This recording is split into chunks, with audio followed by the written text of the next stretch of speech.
Hello friends, स्वागत है आपका मेरे चैनल कॉम्पिटिटिव वर्ल्ड में। दोस्तों, आपका जो एमसीआरटी 2024 होने वाला है उसका स्टेट और सिटी का जो डिटेल्स है वो आपको आउट कर दिया गया है। कोई आपको इसके लिए अलग से कोई लिंक या कुछ अदर चीज़ें नहीं दी गई हैं। ये आपका सिंपली लॉगिन आप करोगे, वहीं पे जो आपका एक्सेप्टेड और रिजेक्टेड का जो दिखा रहा था एक डब्बा सा बॉक्स टाइप का, उसी में आपका ये मेंशन है, जैसा कि मैंने थंबनेल पे भी ऐड करके रखा है। ठीक है, तो बाकी मैंने इन्फो आपको दे दी थी टेलीग्राम पे रात को ही, बट इसमें छोटी सी एक इन्फॉर्मेशन ऐड कर दूंगा। जिनकी सिटी या जिनका स्टेट चेंज्ड है, मतलब आपने जहाँ से आपको फिल करना था या जहाँ से आपको आसानी होती है एग्ज़ाम देने में, बहुत ज़्यादा सोचना नहीं पड़ता, अगर उसके अलावा कहीं और आपको दिया गया है, क्योंकि एक ऑप्शन लास्ट में तो वो भी था कि ऑल ओवर इंडिया कहीं पे भी दे सकते हैं। ठीक है, तो ऐसा कुछ था। तो उसके लिए आप दो चार चीज़ें, अभी मैं एक छोटा सा चीज़ आपको बता दूंगा, अगर आप चाहो तो उसको देख सकते हो। ठीक है, तो ये आपका वीडियो उसी में 2-3-5-7 मिनट की वीडियो से ज़्यादा लंबी नहीं होगी। इस टाइप का आपको चीज़ देखने को मिलेगा। एक्सेप्टेड वाले के नीचे ही आपको देखने को मिलेगा, जैसे ये हमारे एक फ्रेंड का है जिनका महाराष्ट्र नागपुर में है। अब इनके साथ भी क्या सीन हुआ कि ये पेपर आपका अभी एग्ज़ाम डेट तो आउट हुआ नहीं है, टेंटेटिव है आपका 26, 27 या 28, यही डेट है ना आपका। 26 से 28 आपका ऐसे लिखा गया है, तो किसी डेट में पेपर हो सकता है।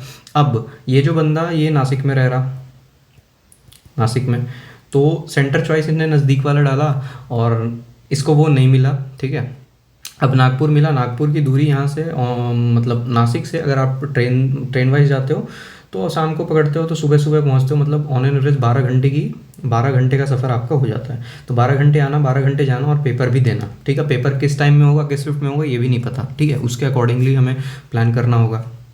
तो अब इनके साथ जो प्रॉब्लम क्या है, जैसे ये हमारा एक फ्रेंड है, ठीक है, तो इसके साथ प्रॉब्लम कि इसका 1 तारीख को पेपर है। ठीक है, अगर मान लो ये पेपर इसका 28 तारीख को हो गया तो 1 तारीख वाला पेपर छूट जाएगा।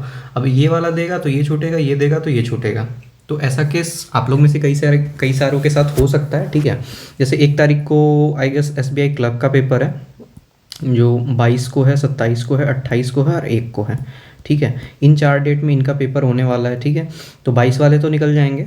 बहुत सारे पेपर हो सकते हैं, मतलब बहुत लोग इसमें आपको जॉब वाले आते हैं, बट ठीक है, जो बिना जॉब वाले होंगे और उन्होंने ये वाला पेपर भी अप्लाई किया होगा तो इस डेट में उनका पेपर है, और इनका जो है ये 1 तारीख को पेपर है। ठीक है, अब 22 तारीख सॉरी, अगर ये वाला एम्स वाला पेपर आपका 28 को हो जाता है या 27 को भी हो जाता है, तो 27 को पेपर देने के बाद भी गाड़ी मिलेगी, आप पहुंच पाओगे नहीं पहुंच पाओगे, 1 तारीख का आपके कौन से शिफ्ट में पेपर होगा, तो बहुत सारी मुश्किलें आ जाएंगी। तो उनके लिए है कि टेंटेटिव डेट में अगर पेपर होता है जो आपका 26 से 28 मेंशन्ड है, तो आप अपने प्लानिंग को अभी से स्टार्ट कर देना। मान लो कि आपके पास सिटी और स्टेट आ गया और आप कहीं से अदर्स में जा रहे हो, मतलब आप मान लो कि आपका जो स्टेट है उसके बाहर जाना है, आपको ट्रैवल करना है, तो ट्रैवल प्लान आप उसी बेसिस पे कर लो कि आप नहीं जानते कि आपका 26 होगा, 27 होगा, 28 होगा। ठीक है, और आजकल मतलब 26 तक तो आपका कुंभ चल रहा है, तो हर एक रूट में अगर उस रूट से ट्रेन जा रही है तो आपको प्रॉब्लम भी होगा, बट उस बेसिस पे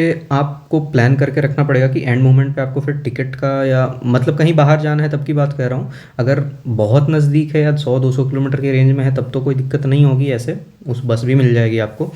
उनके लिए जिनका दूर पड़ गया या किसी कारण से उनको, मतलब सेंटर भी इसके लिमिटेड होते हैं, तो सेंटर फुल हो गया या किसी कारण से अदर स्टेट मिल गया या कुछ हो गया, इस तरीके का बात होगा, तो आप अपना प्लानिंग अभी से स्टार्ट कर सकते हो। ठीक है, जैसे मैंने लास्ट वीडियो डाला था, एक आपका लेटर उसमें दिखा था। ठीक है, अब मैंने उसमें क्या कहा था कि भाई आपके चांसेस हैं, अगर ऐसा होता है, कुछ लोगों ने कहा फेक फेक फेक, अब भाई फेक है रियल है नहीं पता मुझे, क्योंकि हमारे पास उतना समय नहीं है, किसी के पास भी समय नहीं है कि बैठ के एक एक वर्ड वैसे तैयार करके लेटर आपको मैं वीडियो बना के दूँ।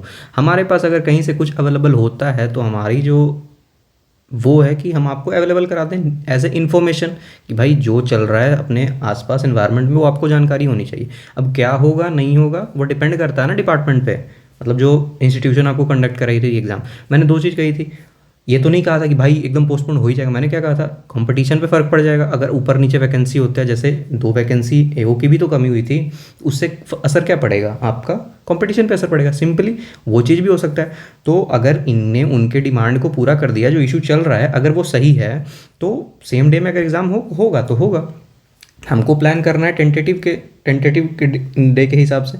टेंटेटिव जो डेट आपका दे रखा है उस बेसिस पे आप अपना प्लान कर लो। जो होगा सो देखा जाएगा। इससे ज़्यादा से ज़्यादा क्या ही होगा, आप टिकट को कैंसिल कराना पड़ेगा, यही होगा ना। अगर आपने फिल किया है फॉर्म तो मेरे हिसाब से तो आपको फिर अब इसकी प्रिपरेशन कर लेनी चाहिए, ठीक है। एज और जो पढ़ाई का प्रिपरेशन का तो मैं बात नहीं कर रहा हूँ, क्योंकि वो अगर एग्ज़ाम होता है तो 6 से 7 दिन आपके पास मोस्टली बचे हुए हैं, ठीक है। तो उस बेसिस पे आप ट्रैवल का प्लान कर सकते हो कि बाद में परेशानी होती है। अब जैसे मान लो कि आप में से भी कई का पेपर क्लैश कर रहा है, तो आपको डिसाइड करना पड़ेगा ना कहाँ आपको पेपर देने जाना है, किसकी प्रिपरेशन आपकी ज़्यादा है, कहाँ आपके चांसेस ज़्यादा बनते हैं। उस बेसिस पे मुझे ये वीडियोज़ बनाना ज़रूरी लगा, नहीं तो मैंने तो इन्फॉर्मेशन आपको टेलीग्राम ग्रुप में भी दे दिया था। बेसिकली इंपॉर्टेंट ये उन्हीं के लिए है जो आपने बाहर से, जिनका सेंटर किसी भी कारण से आपको बाहर मिल गया है, आपके कंफर्ट जोन से आपको बाहर जाना पड़ेगा।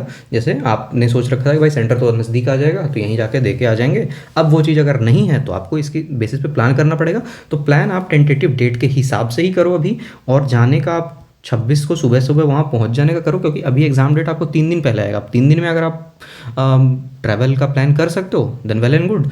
अदरवाइज़ आप नहीं कर सकते तो अभी से आप उसके प्रिपरेशन में लग जाओ कि भाई 26 को है तो 26 को, और रिटर्निंग क्या कर सकते हो 28 को। एज जो भी आपको सुविधा लगे, मेरे हिसाब से मुझे जो सही लगा मैंने बता दिया। जैसे इन का एक कंडीशन है क्या, तो मेरे हिसाब से इनको ये एम्स वाला पेपर ये छोड़ेंगे, और जो इनका 1 तारीख को पेपर है वो ये करेंगे। और अगर देखा जाएगा अगर 26 को पेपर हो जाता है इनका, तो मे बी क्या सिचुएशन बनता है, क्योंकि 26 को दे के फिर 28 को तो लौट सकते हैं, ये एक पॉसिबिलिटी बनेगी। बट फिर देखा जाएगा उसका। तो आपके पास भी ये सिचुएशन आ सकता है, तो आप एक बार देख लेना अपने हिसाब से प्लान को, मतलब ट्रैवलिंग प्लान को आप अभी से श्योर करके रखो, श्योर करके कि भाई बाद में कोई दिक्कत ना आए। बाकी क्या होगा नहीं होगा वो देखा जाएगा, ठीक है। जो भी होना ना होना वो आपको देखा जाएगा, उसकी इन्फॉर्मेशन आपको मिल जाएगी, ठीक है। चलिए ठीक है, यही मुझे बताना था बस। बाकी आप लोग जैसे कर रहे हो, जो कर रहे हो सही कर रहे हो। आप आपका भी यहाँ पे जैसे वही जिनका रिजेक्टेड हुआ है उनका तो नहीं शो हो रहा होगा, एक्सेप्टेड जिनका हो चुका है उनका इस टैब में आपका शो हो रहे होंगे, ठीक है।